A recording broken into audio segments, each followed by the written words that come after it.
One of the biggest things that businesses get wrong is lead generation. Let's talk about some of the things that I see a lot of people getting wrong, and I want to talk about how to fix them. If you don't know me, I'm Alex Berman, and me and my co-founder Robert run a whole suite of companies mostly around lead generation. We have a cold emailing agency, we have a marketing agency, we've got a software as a service business, and we teach lead generation and cold email through our digital product, Email 10K, which I highly recommend if you're making any of these mistakes.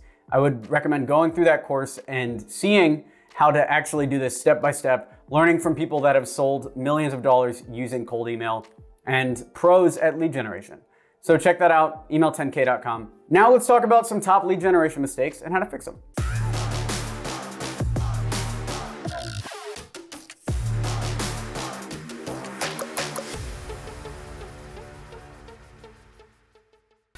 This video is brought to you by Email 10K. Learn how to book meetings with billion-dollar brands and take your company to the next level at email10k.com. The first problem that a lot of people have is having no specific niche. And if this is you, I just want to explain something to you right now. So I know that you can do work for anybody. I've talked to so many agency owners and I'm like, hey man, if you wanted to generate a ton more leads, just look at your top case study, see the market that it's in, and frame that specifically and only go after that market. So for instance, if your top case study is dentists and you were able to increase the clientele for a dentist office by 40%, just email dentist offices and pitch them that. That's it. You're the dental agency. You only help dentist offices. And their pushback every single time is, oh, but we can work with anyone. And that's your issue, my friend. If you knew how to do marketing, you wouldn't be talking to me. If you had enough leads, you would not be here. So let me tell you, based on my experience, generating millions and millions of dollars of leads, if you do not have a specific niche, you are making it extraordinarily hard for yourself. Our niche with X27 is B2B lead gen. We don't talk about B2C lead gen. We don't talk about people that are going towards the government. We don't talk about RFPs or anything like that. I know I'm saying a lot of acronyms right now. Having no specific niche is such a big issue. So with X27, we go after business to business companies, only companies that sell to other businesses. With Email 10K, we teach only aspiring entrepreneurs that want to start agencies or other business to business companies. With Simple Apps, we only sell to customers that have e-commerce stores and use Shopify. Every single one of our businesses has a specific niche, and that is the biggest thing. If you have any sort of win at all, go towards that thing and you'll see massive success. The next big mistake people make when it comes to lead generation is buying leads. And I'm not talking about using a tool like Uplead or ZoomInfo to get access to a lead gen database, or even using Upwork to generate tools, or using any of the tools we talk about in Email 10K. I'm not talking about that. I'm talking about buying a list of hot prospects from some random guy online, or buying these lead lists online. That is not the way to do it.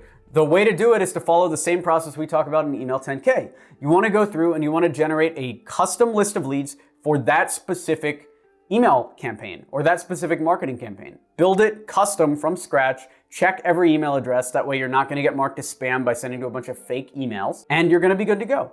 So buying leads is not the issue, it's buying leads from the wrong places. Another big mistake is a lot of companies do not have a nurturing process for the leads, meaning they'll message them once, or if they have them on an email list, they'll message them even once a month, or whenever they feel like sending an email. The best way I've found to do this instead is to email leads all the time.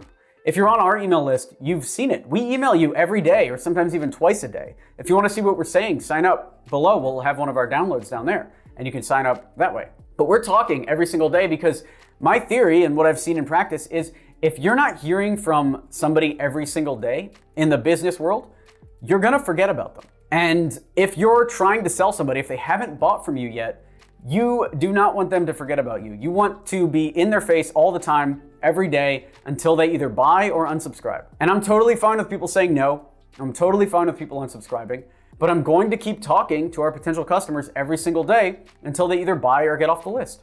That's it. And if you've expressed interest in anything, like for instance, you were on a sales call with one of our sales team, I recommend that our sales team talk to people at least once a week, or until the client tells you to talk to them less. If they say something like, actually, talk to me again on November 15th, I'm gonna be busy until then do not email them every day or every week. Email them on November 15th like they say, but until they say that, you need to keep following up.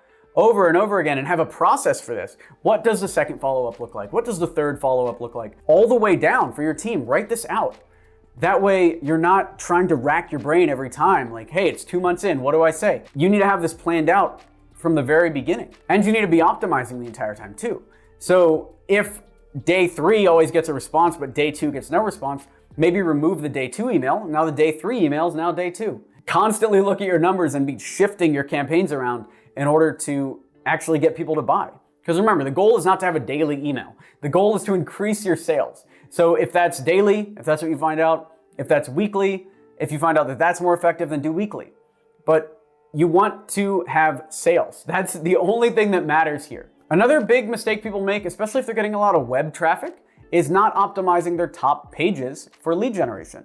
And it's true with our YouTube channel as well. I go through all of our top YouTube videos regularly, and our marketing team does as well, and we make sure that the lead magnets, the downloads that we have are up to date. We make sure all the links are working, and sometimes we'll even go to a top video that has 200, 300,000 views and change the entire description to match a new offer that we're selling. Most people don't do this. They'll have their top producing content and it'll just be out there in the ether with either no lead gen form at all, no way for customers to contact you, or it's going to be a contact form to an old business or an out-of-date website or even a broken link. So do not let this happen. Look at your top posts and make sure that you're asking people to buy on those posts and you're asking them in a way that is still relevant right now, meaning send them to a live website, for instance. Another big mistake people make is super complicated lead capture forms. So I see a lot of agency websites do this. They're afraid of having too many leads or spending a few minutes qualifying after people come in. So they'll put things like first name, last name, phone number, company, sometimes even the address or the country, the budget, what title they are, all sorts of things. And these are in here because the marketing team wants to have higher qualified leads. But I would rather the sales team have too many leads, even if 90% of them are unqualified. Because you never know. Some of our biggest deals came from random Yahoo email addresses.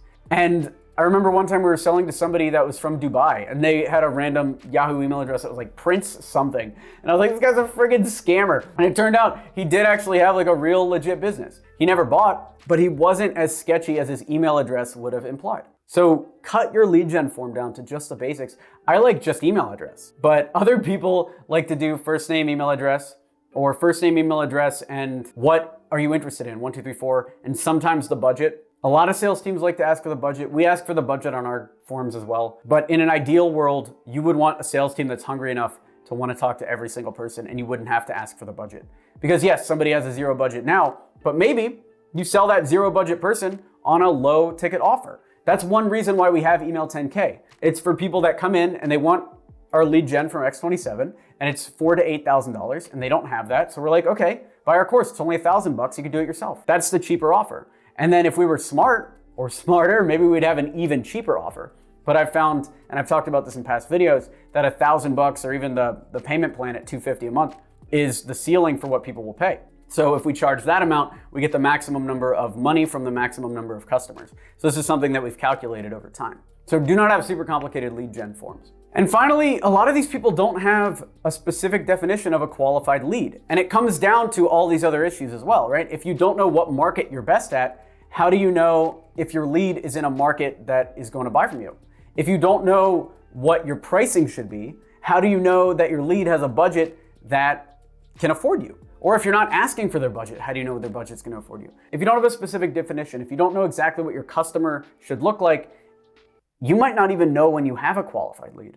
And that's the most terrifying thing of all. So to review, here are the top lead generation mistakes and how to fix them. Having no specific niche, buying leads, no nurturing process for your leads, not optimizing your top pages for lead gen, super complicated lead capture forms, and no specific definition of a qualified lead. This video is brought to you by Email 10K. So you don't have a business idea, huh? Do you want to know what the best business to start is, regardless of market conditions? Check out the free presentation at email10k.com. We have over 200 students that are crushing it using this business strategy, even during this time. So check that out, email10k.com. If you need help with your lead generation, I highly recommend joining Email 10K. You can grab that below. And if you want to stick around on this YouTube channel, we have a ton of great videos. Smash that like button to encourage this type of content and subscribe for more videos like this. Thanks for watching. I'm Alex Berman.